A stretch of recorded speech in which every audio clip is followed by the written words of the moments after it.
صرف مکھی بیٹھی ہوئی جو نہیں وہ مکھی سے مراد ہے کہ کبھی کوئی ہلکا سا ایک سایہ سا آتا ہے، اسے آدمی پہچان لیتا ہے کہ ابھی کوئی بات حل طلب ہے. ہاں ٹوینکل سی چھوٹی سی ایک چھوٹی سی بات جو میں صرفان نے ہمیں بتائی تھی وہ مجھے یاد ہے. وہ یہ تھی کہ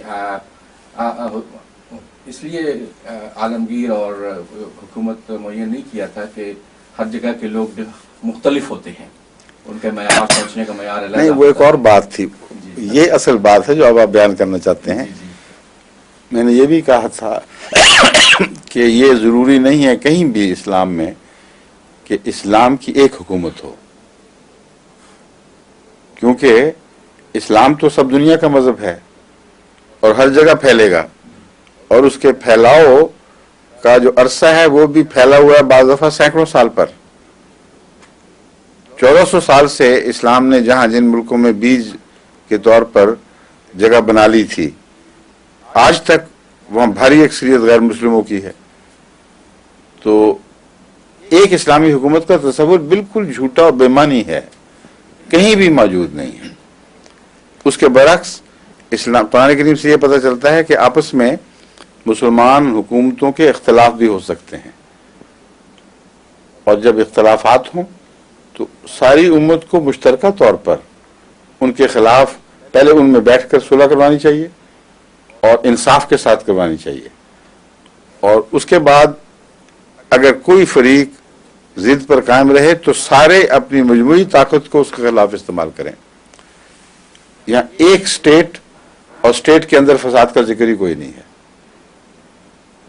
تمام اسلامی قوتوں کو اجتماعی حکم ہے، جس کا مطلب ہے کہ الگ الگ مسلم اسٹیٹس قائم ہیں، اور اس کے بغیر یہ ہو ہی نہیں سکتا ممکن. جہاں تجربہ کیا گیا کہ جغرافیائی فاصلوں کو نظر انداز کر کے ایک اسٹیٹ آرٹیفیشلی بنائی گئی، وہ ٹوٹ گئی. پاکستان اور بنگلہ دیش دیکھ لو. اور جو نیکسٹ ڈور تھی، جو کہتے ہیں کہ سب سے زیادہ متشدد اسلام کی قائل ہے، وہ تو ساری تاریخ میں جب سے پاکستان بنا پاکستان کی دشمنی رہی ہے حکومت.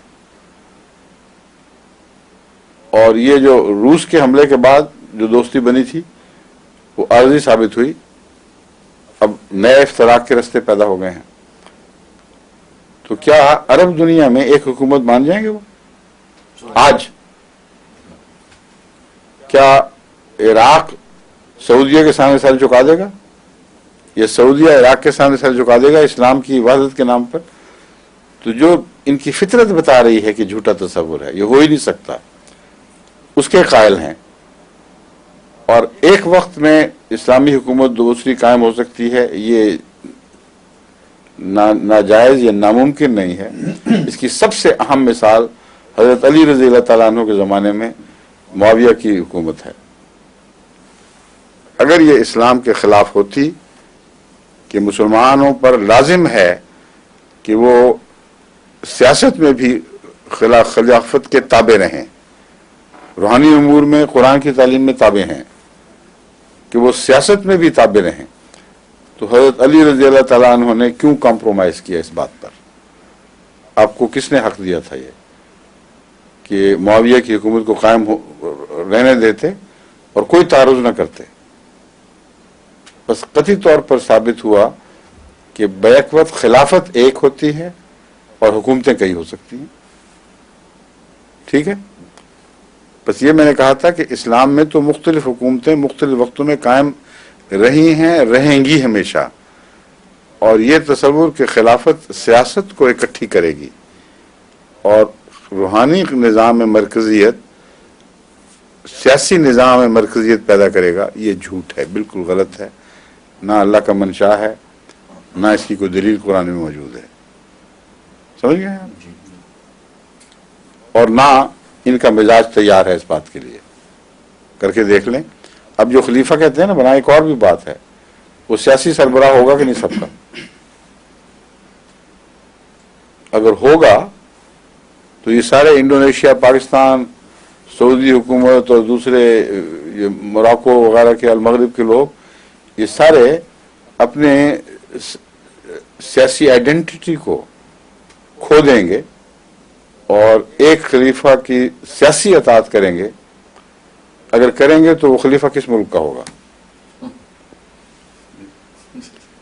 پاکستان کا ہوگا، انڈونیشیا کا، یا ملائیشیا کا، یا موراکو کا، یا سعودیہ کا، یا سیریا کا؟ کہاں سے چنیں گے؟